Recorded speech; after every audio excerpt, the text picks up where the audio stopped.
So, X2, also known as X-Men United, has got to be the best movie we've seen, right?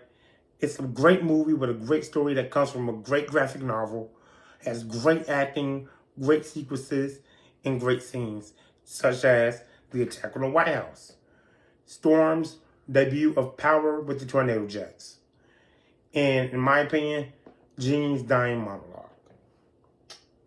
But even though it's a great movie, it is a movie that, like all, has its flaws. So today, I'm going to tell you why the Attack on the X-Men is an excellent scene that I have one big problem with. All she ever says, come and see me for once. Come and see me for once. You don't ever come to me. Yeah. You don't ever come to me. Yeah.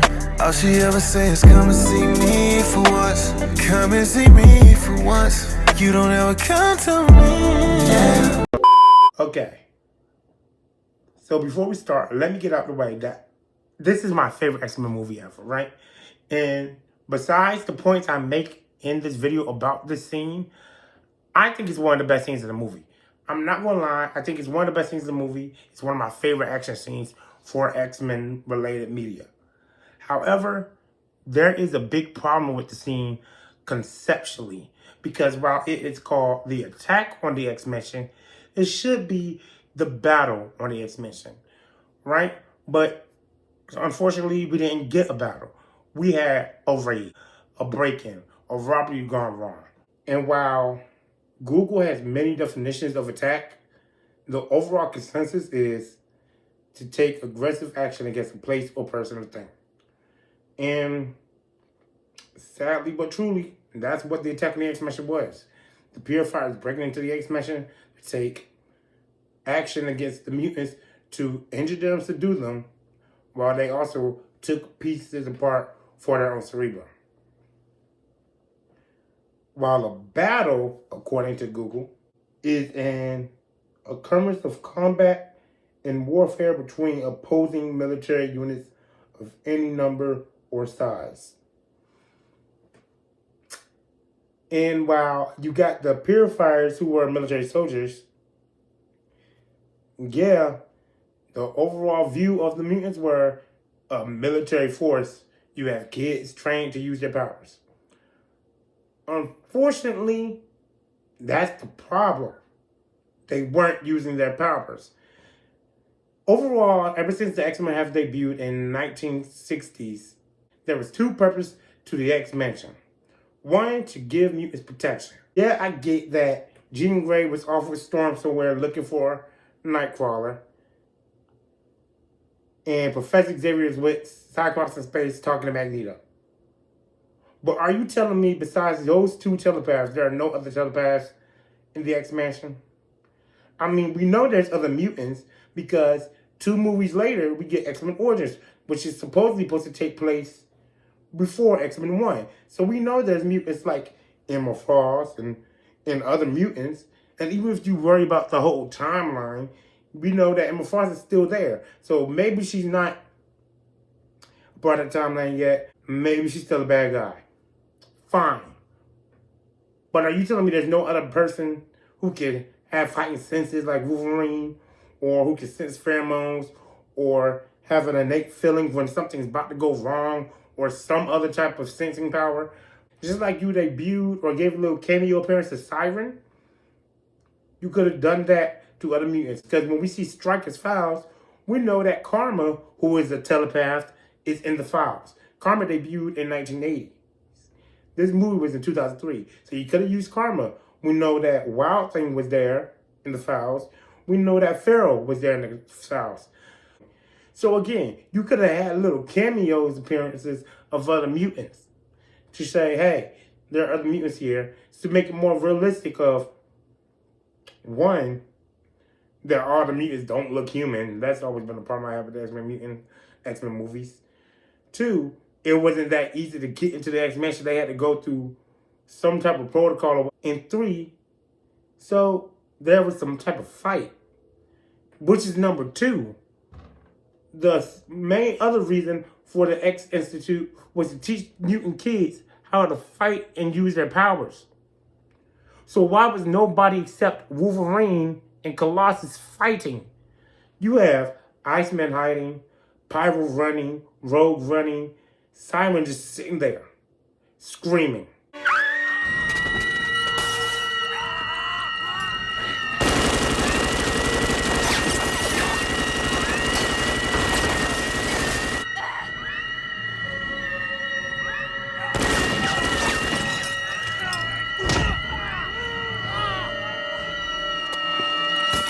That pissed me off.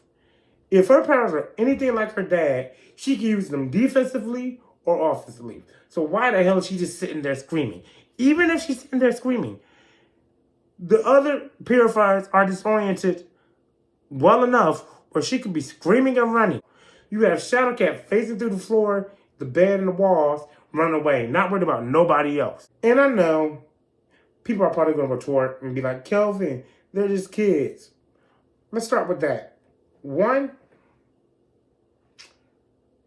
mutant manifestation of their powers usually happen around puberty. Normally, puberty happens around the age of 9. You're not going to tell me only 9-year-olds are in this mansion, because even Bobby, Pyro, and Rogue are over the age of 9. I'll give them 16, 17 tops, but they're way past 9. Your other retort may be, maybe not everybody has offensive powers. There was enough people in there with offensive powers, and even the most offensive powers could be offensive. Colossus' power is pretty defensive, but he was able to fight. Rogue, she could be knocking people out. She could be using other people's powers to knock people out. Iceman could have been freezing people. Pyro could have used his lighter and started setting niggas on fire. But we get none of that. 3, maybe they don't know how to fight. Maybe they're not fighters. You're not going to just tell me the only people learning how to fight and take combat classes are mainstream X-Men. That's dumb. That's dumb. That is truly dumb. That's as dumb as having a place where you're supposed to keep mutants safe with no security system. You don't have any security system. Cerebral's not there unless you have a telepath connected to them saying, hey, someone's in your grounds. You don't have no security alarm, no weapon system, and you're not teaching your kids how to defend themselves. Like I said, there was that's my main problem with the scene. Because it takes the concept of the X-Mansion away from what the X-Mansion is supposed to be. A place where mutants are supposed to feel safe, which you fail miserably at. And for the mutants to be a team, or for them to learn to use their powers, nobody was fighting back. You could have had a scene where after Rogue, Bobby, and Pyro left with Wolverine, we could have saw a little scene of the young mutants like Artie and Jubilee trying to run away before they got captured and taken to the island, right? We could also saw them run away and them get cornered by purifiers.